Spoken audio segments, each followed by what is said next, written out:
Hey guys, GasGuzler here, and I bought a truck that I've wanted for a very long time and was never able to find one until about 6 months ago. I introduce my F-350 Centurion.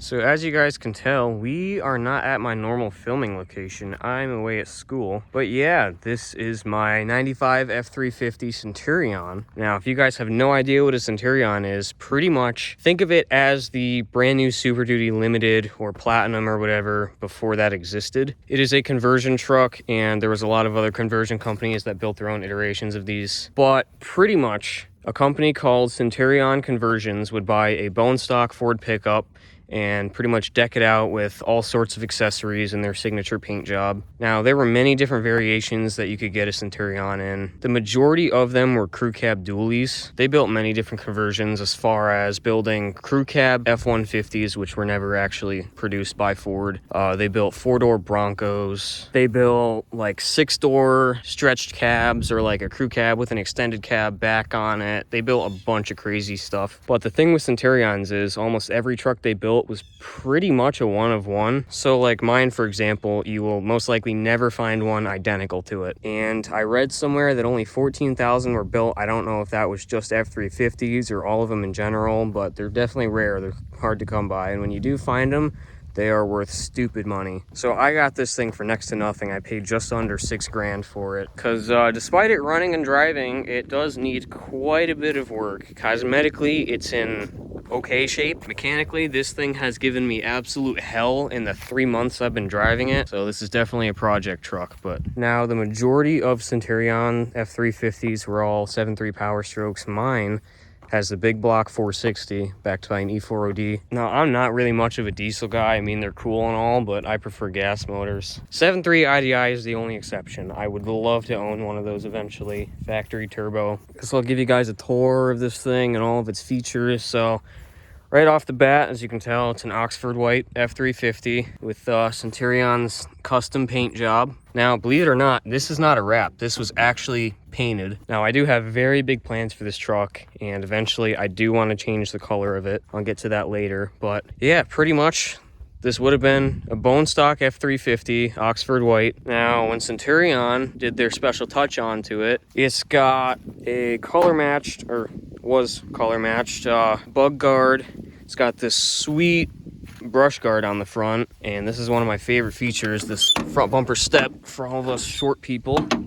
And I should probably note now, the guy who I bought this from was, let's just say, very passionate about green, and he also wasn't the most mechanically inclined individual, so you put the two of those together and you get stuff like that. But yeah, it's got front and rear fender flares. It's got some American Racing aluminum rims, these sweet running boards with marker lights that don't work. Actually, none of the wiring in this works. You got your Lund visor. Surprisingly, this truck was not factory optioned with cab lights, but yeah, you got lighted grab handles, which little crooked, also broken. These awesome Centurion lock guards. Limousine hoop antenna for the CRT TV that's in there. You got a rear cab spoiler and a Lund fastback fairing. CR Lawrence power sliding rear window, which does not work. I do have to fix it. Centurion mud flaps. These awesome polished stainless bed rails. Weston center drop rear bumper, which I do like a lot. Inside, we have wood trim, actual wood trim on almost everything. Custom Centurion bucket seats, which I'm not really a fan of. Like I said, there's a lot of stuff I want to change on this truck. But yeah, we got wood trim all across the dash. Centurion overhead console with lights that don't work.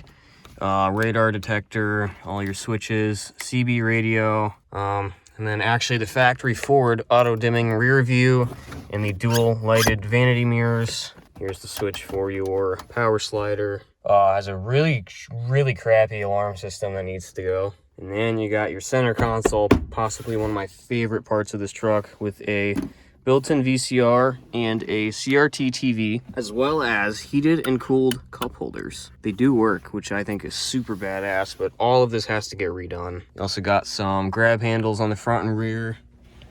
Factory Ford rear bench seat, and it's a mess because I have all my tools in here for said other projects. Yeah, factory rear bench seat. It's been reupholstered. What sucks is it had the factory front-mounted cup holder, and they upholstered over the bolt holes for it, so now I don't have that, so that kind of sucks. Yeah, and then obviously your power rear window. Yeah, everything works for the most part. Your cooled and heated cup holders. TV's already on.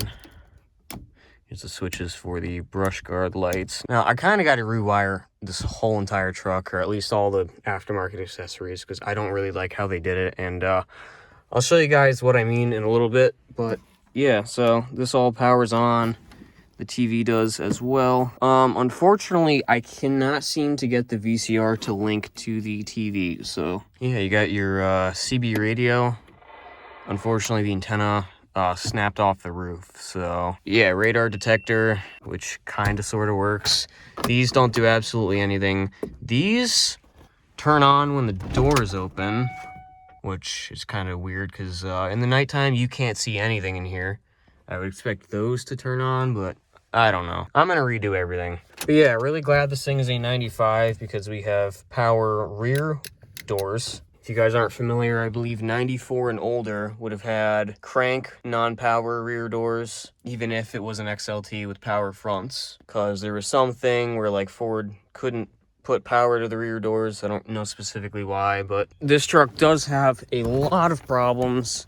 Now, when I bought it, the reason why I got it so cheap is because I had to get brand new heads and manifolds put on, because the original ones, from what I have learned, the 460s had a lot of manifold problems. They would constantly leak, and the dude who had previously owned this truck, I think he had it for like 14 years, he let it get so bad that when I got it, only one exhaust port was actually sealing to the manifold on each side, and all the rest was just going straight up, and it melted all the plug wires and warped the crap out of everything. And he'd also snapped the corner of the old heads off, so it's all been replaced. It runs great. I had a shop do that to this truck just because that would have been something I would have had trouble with, but yeah, she runs really good. I already cut the muffler off because it was gonna fall off anyway, but this thing has stupid power. The timing's been advanced 10 degrees. I have to run 93 now, but otherwise it pings. This is the only OBS that I could do this one-handed. Needs new hood springs too. But yeah, here's your 460 big block. ARP head studs. Everything was machined. I believe it's got bigger valves in it. I really should have gone with headers, but I just kept the stock manifolds. But utilize our front step here.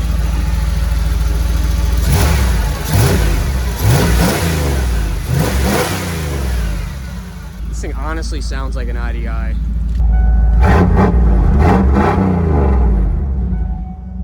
No, it sounds really good.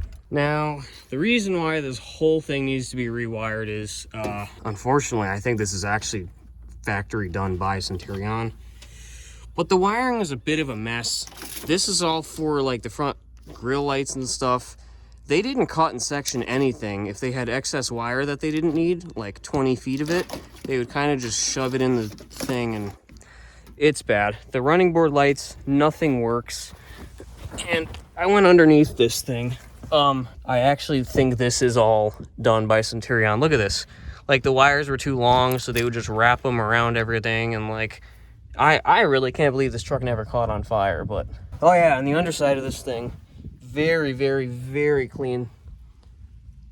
One of the cleanest Northeast trucks I have ever seen. So now, if you look at some more wiring done by Centurion, you got wires that were too long, so they wrapped them around the frame. Well, back here, these were too long, so they, you know, did a little loop here and zip tied it. And then the dude who I bought this from, all the brake lines had rotted out. So instead of, you know, taking out the old ones, he just plumbed up new ones with chicken wire. We're not even going to talk about the exhaust back there, or what was the exhaust. But yeah, the wiring is pretty freaking terrible. Now, other mechanical aspects, everything's pretty much shot.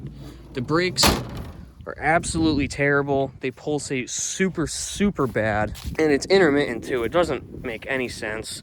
Sometimes it death wobbles in the front. Sometimes it pulsates super hard. Sometimes it's perfectly fine. Sometimes I will be driving not even on the brakes and the rear just starts hopping as if it's got a tire like super out of round or something. The transmission will not hold fluid. It's not leaking out. I don't know where it's going. And it keeps throwing a code for excessive torque converter clutch slippage. And pretty much it throws the transmission in limp mode and it spikes the pressure and shifts super hard on upshifts to the point where it like throws me back into the seat. Kind of does that intermittently. It does it on long drives, and then sometimes I'll drive it and it's perfectly fine. But yeah, this thing needs a lot of work. On the plus side, for a straight axle, this thing has the straightest steering I have ever felt. There is not a bit of play in it. It's got a brand new steering box, brand new tie rods, ball joints, everything. Oh, and one more thing it needs that I forgot to mention.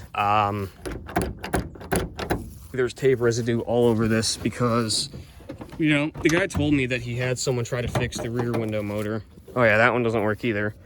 The window is currently held up by this because the motor is not attached to anything. So if I take that out, the window just falls. And I think it moved inside the door, destroyed all the rods inside, so now it doesn't open from the outside. It's pretty... All right, it's pretty bad. I'm not gonna lie. Oh, and it needs a whole new dashboard. I forgot to mention that. And everything is just like destroyed up here. So I do have a new dashboard for it. Yeah, this is gonna be a long project for sure. But yeah, back to my plans with this thing. I do want to change the color of it. Once I have enough money, I want to keep this like custom paint job design, but I want to change the white to a metallic black, not just gloss black. I want it to really pop. The green is going to become metallic silver. This light silver would be a dark metallic silver.